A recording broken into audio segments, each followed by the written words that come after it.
Chapter 6, Fundamental Rights and Duties.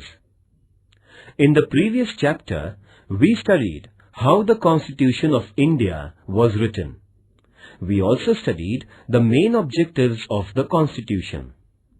One way of ensuring that the objectives are achieved is to guarantee fundamental rights to the citizens. In this chapter, we shall study the rights included in the Constitution and why they are important. Introduction. Today, most countries, through their constitutions, grant rights to the citizens. The aim of such rights is to help in the all-round development of the people. Rights are necessary also for strengthening democracy. The fundamental rights, therefore, constitute a very important part of a constitution. I thought that uprisings in Tunisia or Egypt took place because those governments did not accept people's rights.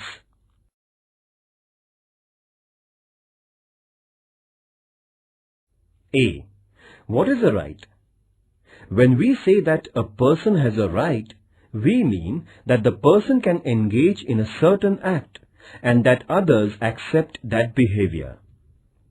Having a right also means that the person can expect specific behavior from other persons and from the government. Thus, rights can come into being only when other members of society and the government accept certain obligations. You must have seen that there is a silence zone near hospitals. This is a regulation local authorities declare that you cannot blow horns while passing through the silence zone. This regulation comes in the backdrop of a socially accepted idea that patients in the hospital need silence and that they are entitled to rest and recuperation in peace. Thus, the patient's claim to rest is accepted by society, and then a regulation is made to enforce that claim. Society accepts various such claims mainly when they are seen as reasonable. In other words, rights require in the first place an agreement among members of the society over what are reasonable claims of its members. Then, it also requires legal provisions for ensuring the rights. Such legal provisions include limits on the powers of the government.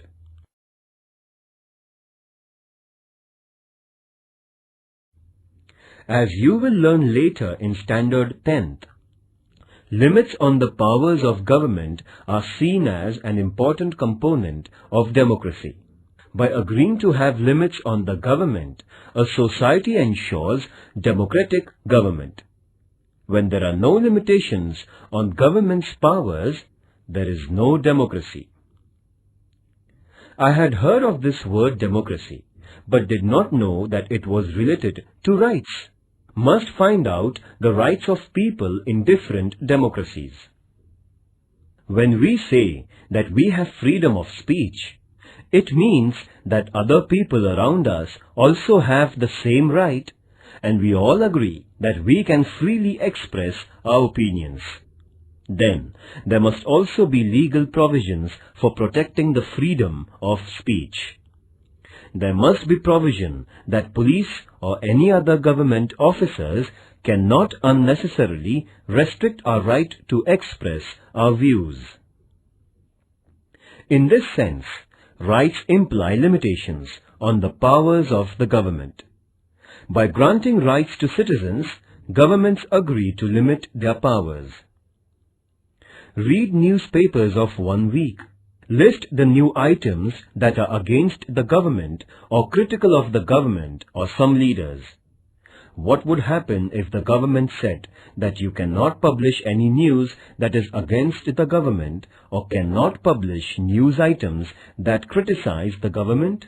By allowing publication of news opposed to it, the government accepts certain limitations.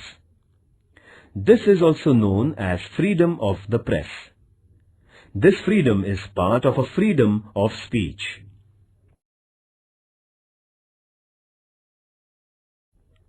But granting these rights was not an easy or straightforward process. In many countries, people engaged in struggles with their rulers for long periods before they could get their rights.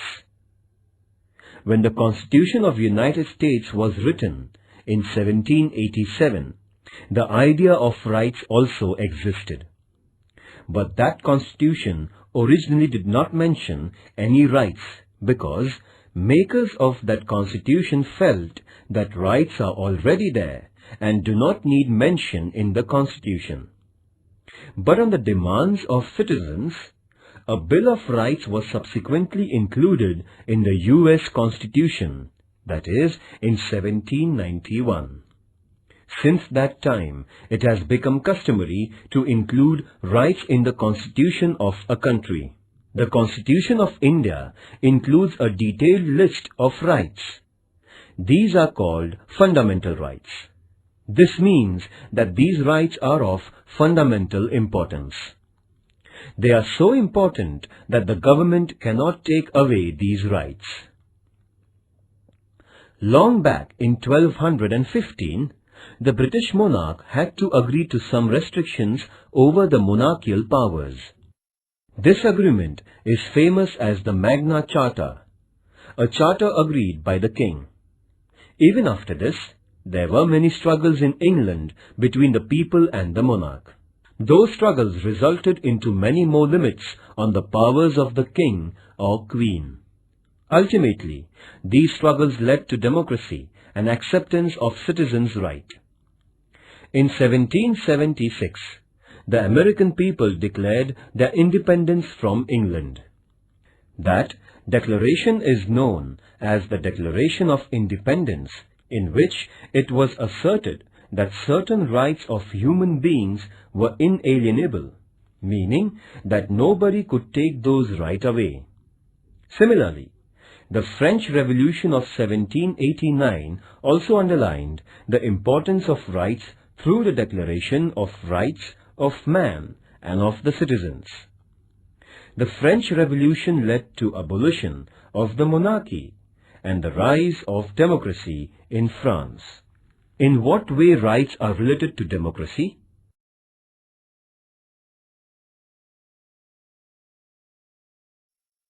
Educational and cultural rights. India is full of diversity. People in a country speak different languages, follow different religions, adopt different cultural practices, and celebrate different festivals. This is possible only when we do not force people to give up their own cultural practices and adopt the culture of the majority.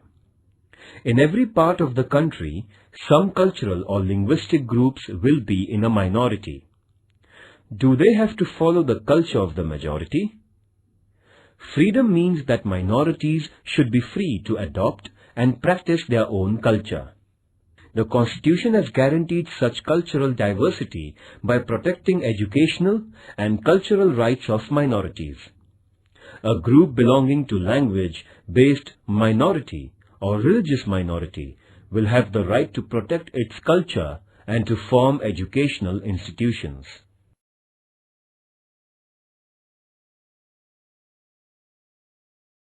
B.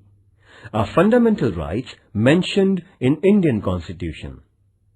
Even before India became independent, our leaders were aware that a future India must respect rights of citizens and that there must be a guarantee of those rights. When India was under British rule, Motilal Nehru, who was president of an all-party committee, demanded that the government must adopt a Bill of Rights, that is, in 1928. Before Motilal Nehru, Lokmanya Tilak had declared that Swaraj was my birthright. And before Lokmanya Tilak, Mahatma Phule had recognized the importance of education and equality as rights of human beings. These ideas form the origin of our rights today in free India. There is a separate part of the Constitution of India where fundamental rights are mentioned. These fundamental rights include liberty, equality, right against exploitation, right to freedom of religion, cultural and educational rights, and right to constitutional remedy.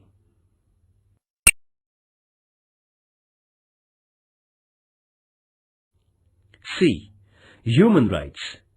It is now internationally accepted that every human being has certain rights. These are described as human rights.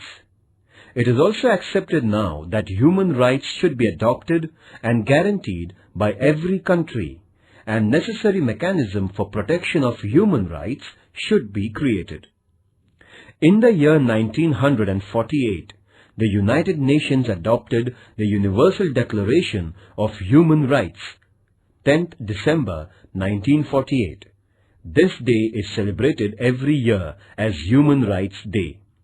Later, in 1966, the General Assembly of United Nations adopted the International Covenant of Economic, Social and Cultural Rights, and many countries have signed that agreement. According to the international norm, India has created the National Human Rights Commission in 1993. The Universal Declaration of Human Rights lists many important rights. These include individual freedoms such as freedom of speech, movement, etc., right to equality, cultural rights, and freedom of religion.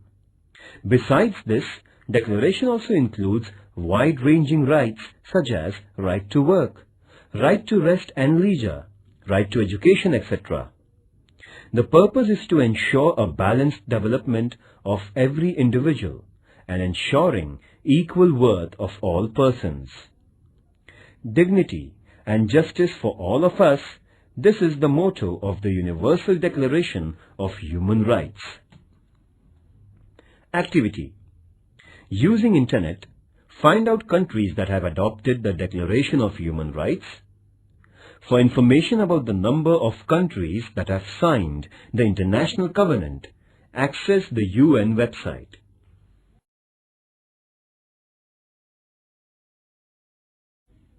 D. Citizens' duties. Why can't we have only rights and no duties? It is often said that rights and duties are two sides of the same coin. Do you know what it means? Let us take an example. Right to equality means that men and women must have equal status and equal treatment. Does this happen in real life? Unless all members of society respect this right and fulfill the duty of treating women as equal, this right will never fully come into being.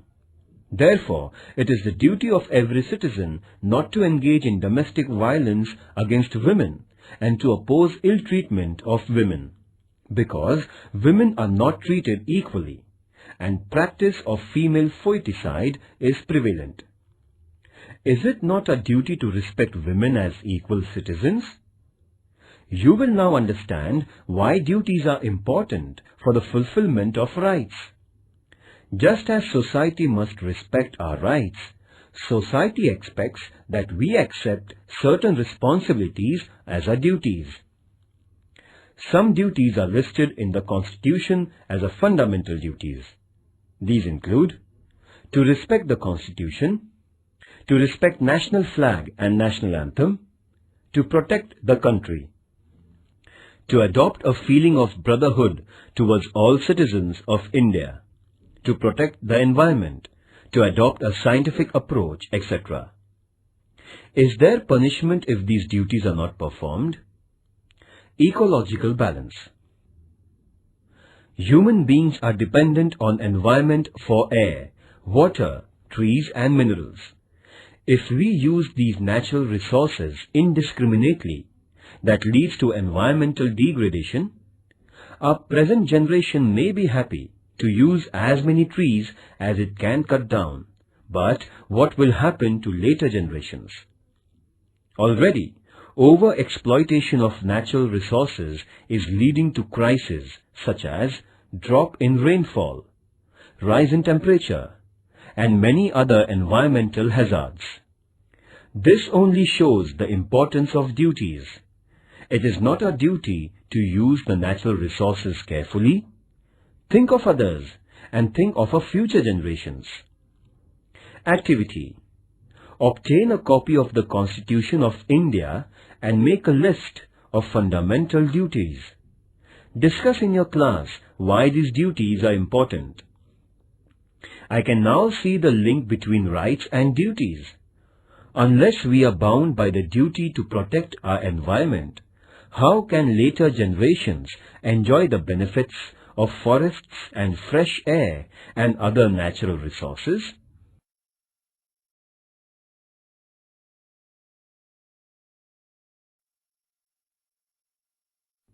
Right to equality. Democratic government means that the government is not arbitrary.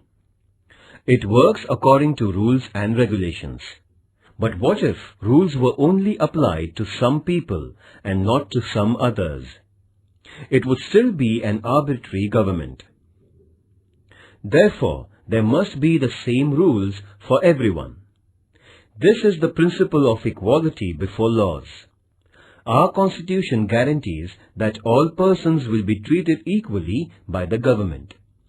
Equality means that persons will not be treated differently just because of the gender, religion or caste, etc. Right to equality also means that everyone will get equal opportunities. Remember that there are many inequalities in our society, and to remove those inequalities is the objectives of our Constitution. Therefore, it is the responsibility of the government not only to treat all persons equally, but to implement policies that will bring equality in our social relations. You may have heard about reservation of seats in school and college admissions for women or persons of weaker sections. This is an example of government's efforts to bring equality. Right to equality does not mean only equal legal treatment. It also means that groups which are backward and traditionally discriminated against must get the opportunity to develop themselves and become equal in the true sense. Thus, right to equality puts a responsibility on the government to remove injustice and inequality.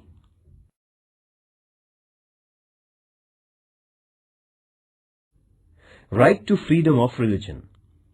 In India, people follow different religious practices, but the government does not support or oppose any religion. Every person is free to follow any religion and pray according to her or his religion and also propagate their religion. The government will not differentiate between persons of different religions only on ground of their religion. And because there is no religion which is the official religion of our country, government or government-aided institutions will not force us to follow any particular religious practice. Government also does not itself preach any religion or give religious education in schools aided by it.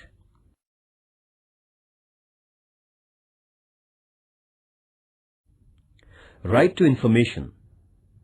Similarly, the right to information is now enforced, though it is not part of our fundamental rights. Citizens cannot judge the government if they do not have enough information.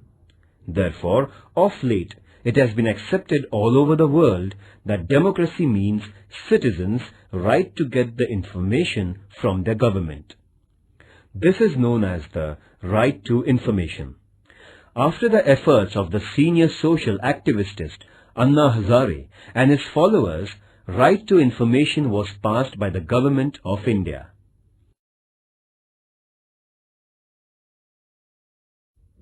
Right to liberty. Right to life is one of the most important rights of the individual. Our Constitution guarantees this right. It means that even the government cannot take away our life or cannot arrest us without reason and without legal procedure. But merely a guarantee of life is not enough. As human beings, we want to live a meaningful life. We want to do things we like. We want to develop our personality, follow our hobbies, pursue our own interests. For this to become a reality, we need an assurance that there won't be unreasonable restrictions on our personal liberties. Freedom of speech is one of the most important personal liberties. Besides, we have the liberty to form associations and organize meetings. We also have the freedom to move freely in different parts of the country and reside anywhere in the country. And we have the freedom to undertake any profession or business of our liking.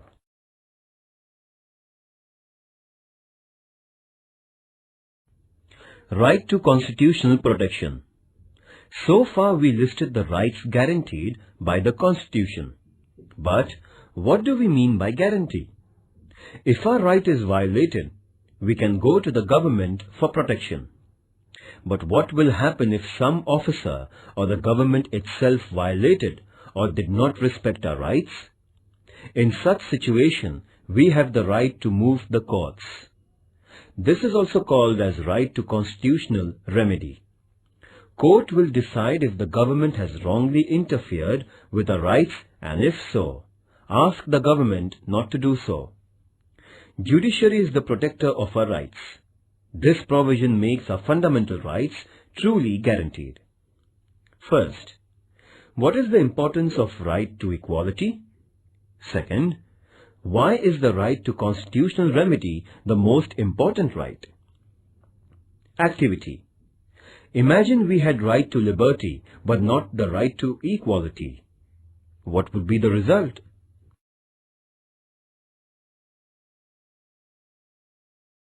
Right against exploitation.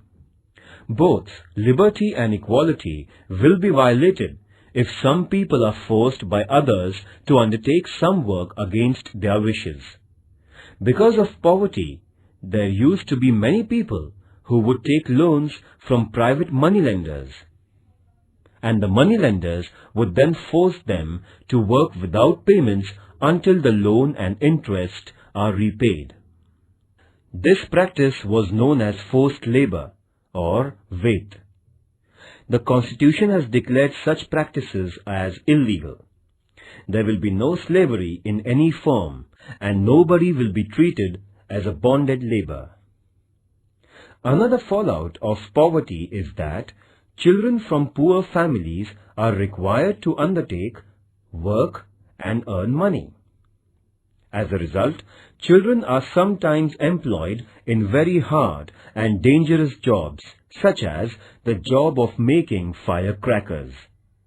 The Constitution has banned such practices because these involve exploitation of children. Children below the age of 14 years of age cannot be employed in hazardous jobs.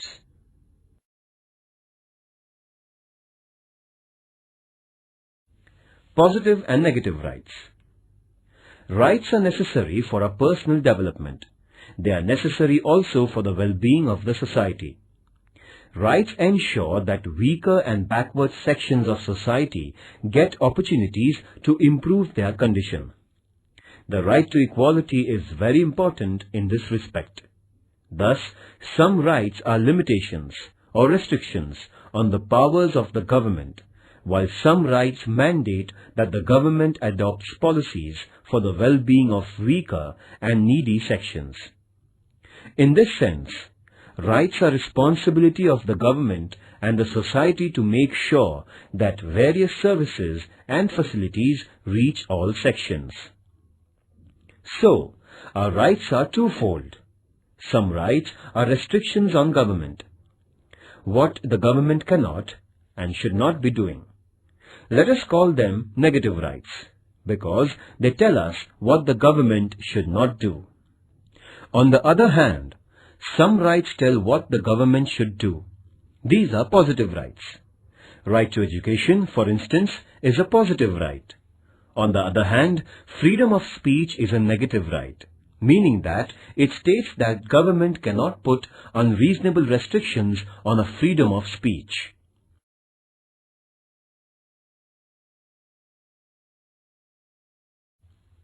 Other rights. The idea of rights does not stop only at fundamental rights.